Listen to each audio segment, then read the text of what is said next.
Each time a man stands up for an ideal, or acts to improve the lot of others, or strikes out against injustice, he sends forth a tiny ripple of hope, and crossing each other from a million different centers of energy and daring, those ripples build a current which can sweep down the mightiest walls of oppression and resistance. When Ben Darval read Jack Kerouac's On the Road for the first time, something struck a chord with him. Perhaps it was Kerouac's longing for true friendship. Perhaps it was his quest for revelation, for the meaning of life. Kerouac called it the magic land at the end of the road.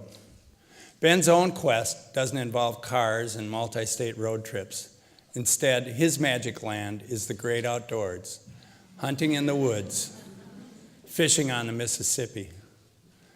More settled than Kerouac, Ben finds revelation in life's routines, fixing his house, cooking for the people he supports, and preparing for the birth of his first child. What they do share is a generous spirit and a knack for friendship that sees beyond limitations. Kerouac had Neil Cassidy. Ben has Eugenie and Bill. In Ben's capacity as program coordinator for Rum River Bluffs in Minnesota, he's forged relationships that transcend communication challenges, intellectual, cultural, and age differences. Eugenie is an older Russian immigrant who is diagnosed with intellectual and developmental disabilities, as well as dementia. He speaks only Russian, so interacting and connecting with people around him can be difficult. Ben sensed Eugenie's isolation. He tried to talk to him when he accompanied Eugenie to medical appointments. He made little progress. Then Ben remembered a translation application he had used to communicate with a Swedish friend on Facebook. Why not use the same app to translate Russian? Access was the only thing standing between Ben and Eugenie and their first real conversation. Eugenie's apartment lacks an internet connection, so Ben and Eugenie hurried off to a local coffee shop with Ben's iTouch. From there, an entire world opened up. Eugenie had a barrage of questions for Ben and a list of things he'd been hoping to do for years. We now have several staff with translator apps on their phones, explained Karina Schmitz, REM's regional director and Ben's nominator. Ben's outside-the-box thinking is helping people in all of our programs. Ben learned from Eugenie's list that they share a love of the outdoors. Eugenie had been wanting to go fishing.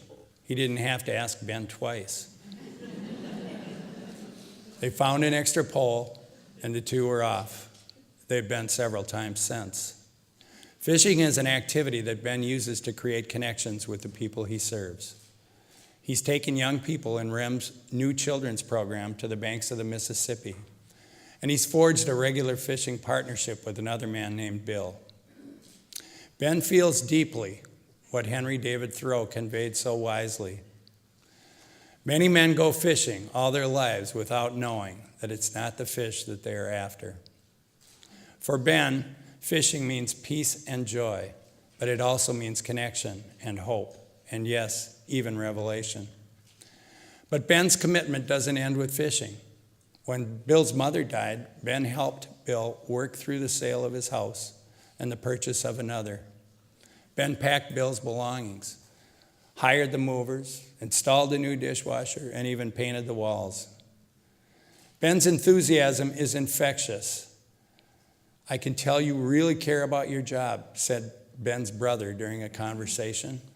He was seeking a similar level of job satisfaction. So Ben's brother has joined REM as a direct service professional. Ben is what we hope for within the Mentor Network, said Karina.